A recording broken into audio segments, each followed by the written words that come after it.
فاذكروني أذكركم واشكروا لي ولا تكفرون يا أيها الذين آمنوا استعينوا بالصبر والصلاة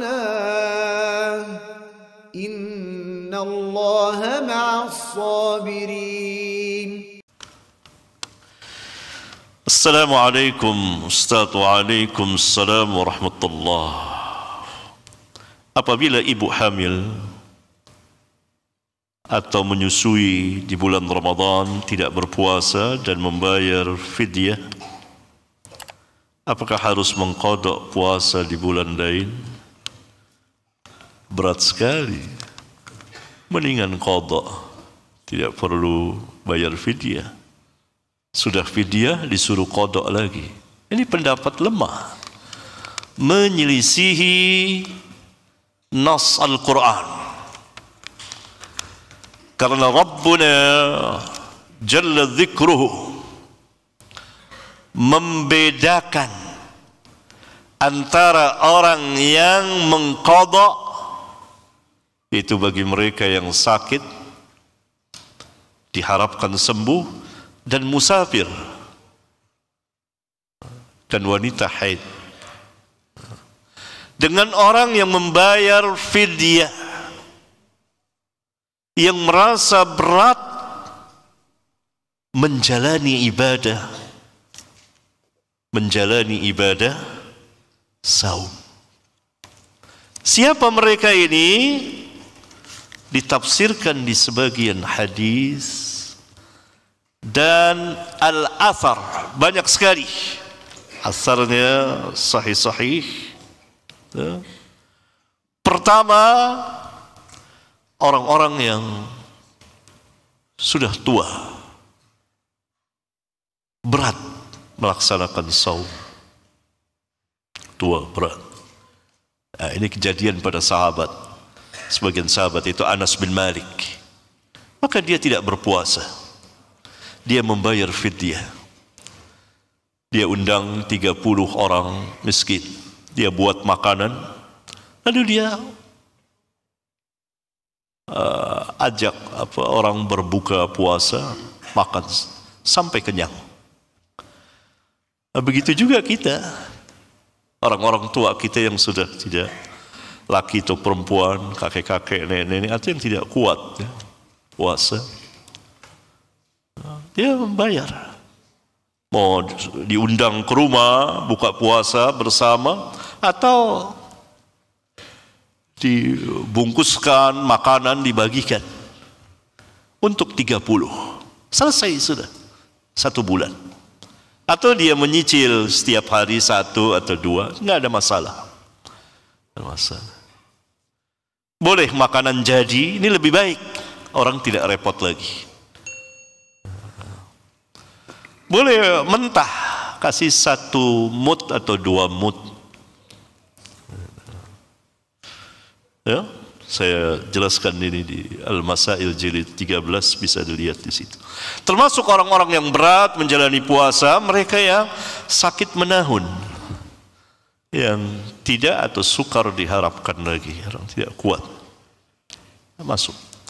Termasuk juga wanita menyusui, wanita hamil atau menyusui. Ini asar para sahabat. Ibnu Umar merintahkan anaknya untuk buka, lagi hamil berat puasa, buka, bayar fidyah. Nggak ada sahabat yang merintahkan harus qadha juga, atau tidak usah bayar fidyah. Enggak, ini keringanan yang diberikan besar sekali. Karena Allah Subhanahu wa ta'ala membedakan antara orang yang mengqadha dengan orang yang membayar fidyah. Ayyaman ma'dudat, faman kana minkum maridan aw ala safarin fa'iddatun min ayyamin ukhar wa 'ala alladhina yutiqunahu fidyatun ta'am miskin. Ada 2 di sini. Yang mengganti di lain hari, yang sakit dan safar, yang berat menjalani puasa, membayar fidyah saja. Tidak ada dalil harus mengqadha, bayar fidyah, qadha lagi. Karena yang dimaksud di ayat ini memberikan keringanan. Nah, kalau membayar fidyah, mengqadha lagi, itu bukan keringanan namanya, itu membebani. Ya. Oleh karena itu perlu kita lihat kepada bagaimana pengamalan para sahabat ridwanullah alaihim jami'an.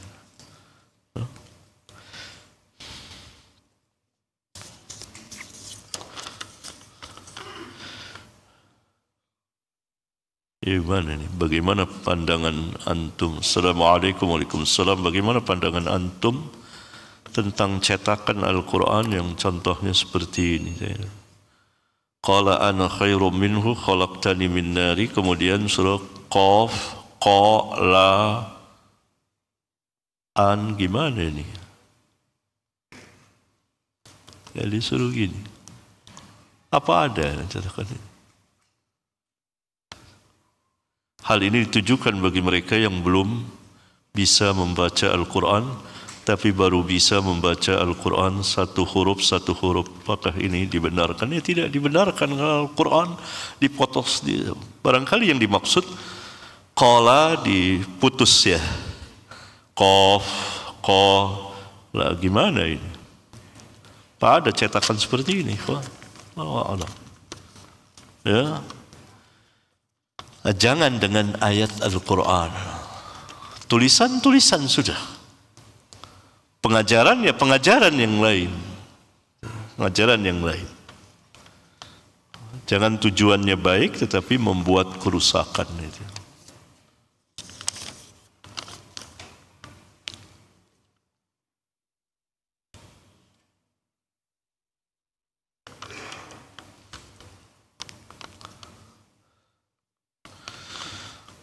Apakah benar ketika kita berbicara tentang Allah tanpa ilmu, maka dosanya satu tingkat di atas dosa kesyirikan, yakni lebih besar?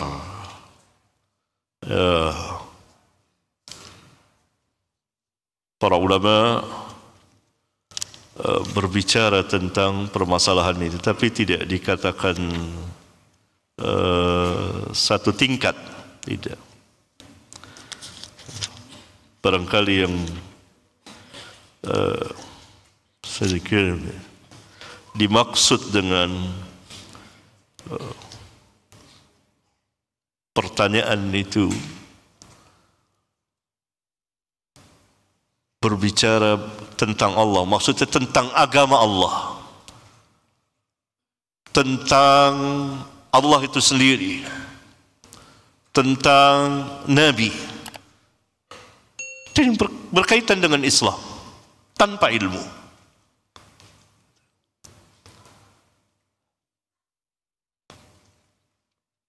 Dosanya lebih besar.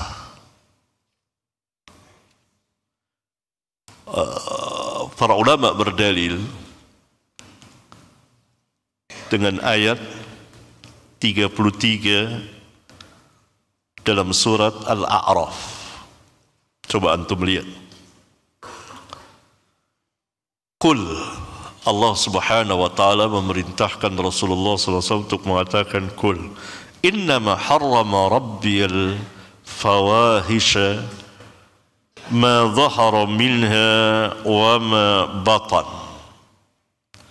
Katakan, hai Muhammad, pada mereka, sesungguhnya Rabbi, yang diharamkan Rabbku Allah adalah pertama al-fawahish, fahisha,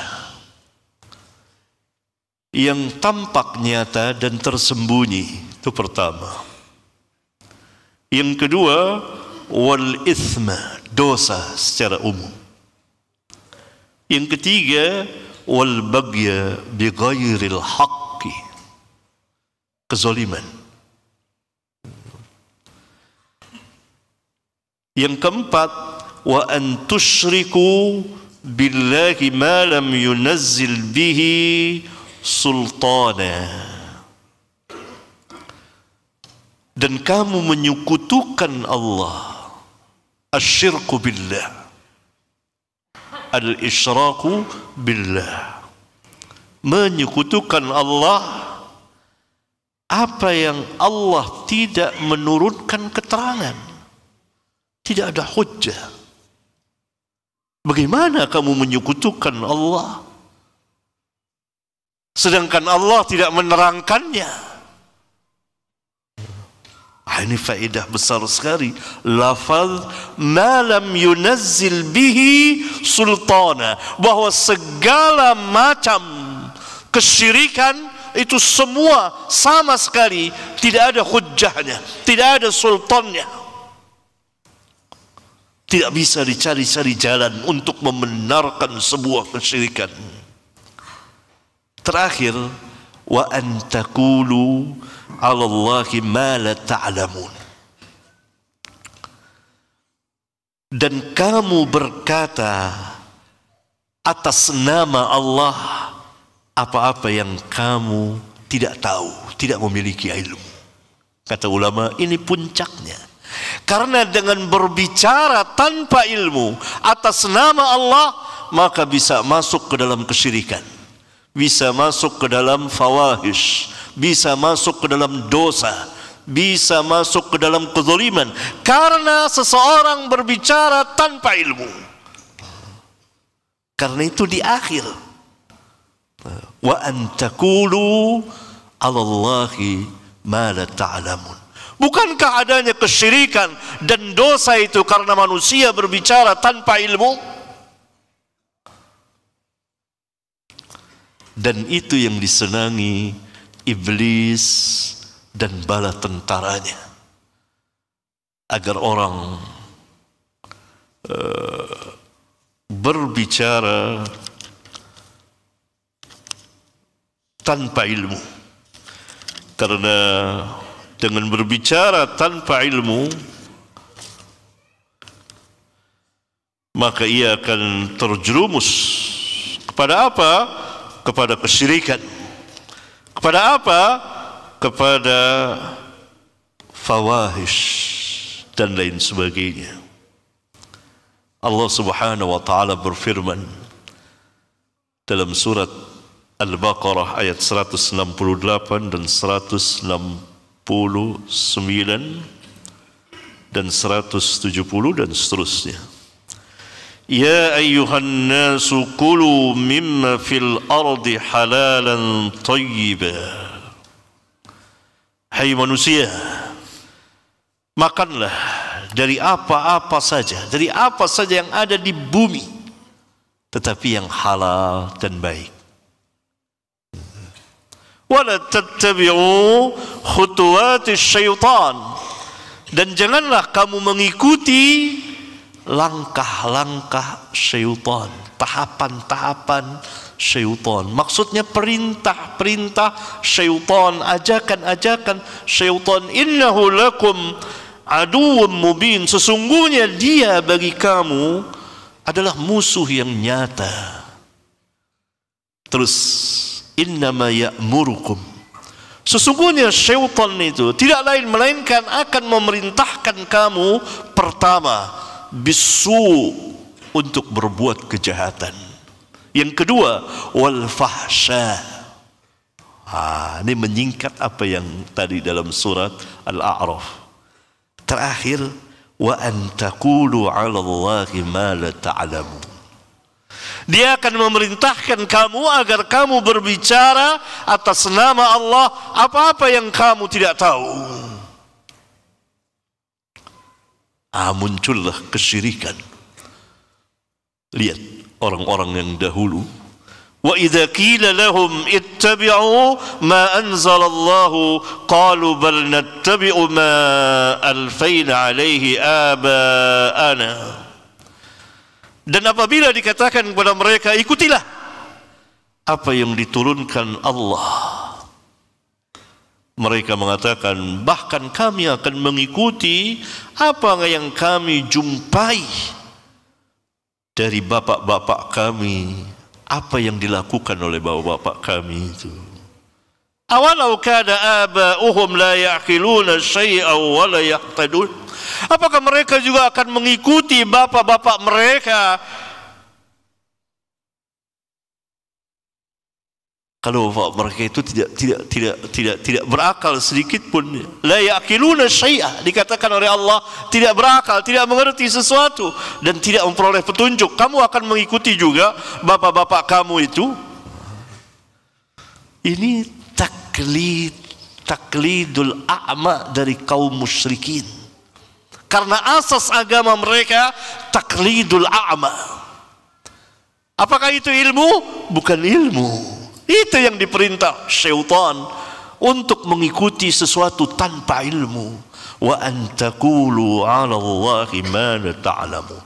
Jadi sangat-sangat berbahaya. Karena kalau tanpa ilmu terjadi seperti kaum musyrikin, taklid buta. Apa yang dilakukan bapak-bapak kami, maka itu yang kami ikuti dari kesyirikan. Walaupun bapak-bapak mereka la ya'qiluna syai'a wa la yahtadun. Mereka masuk ke dalam kesyirikan karena tanpa ilmu. Jadi besar sekali ilmu itu ya, dan berbahaya sekali berbicara tanpa ilmu.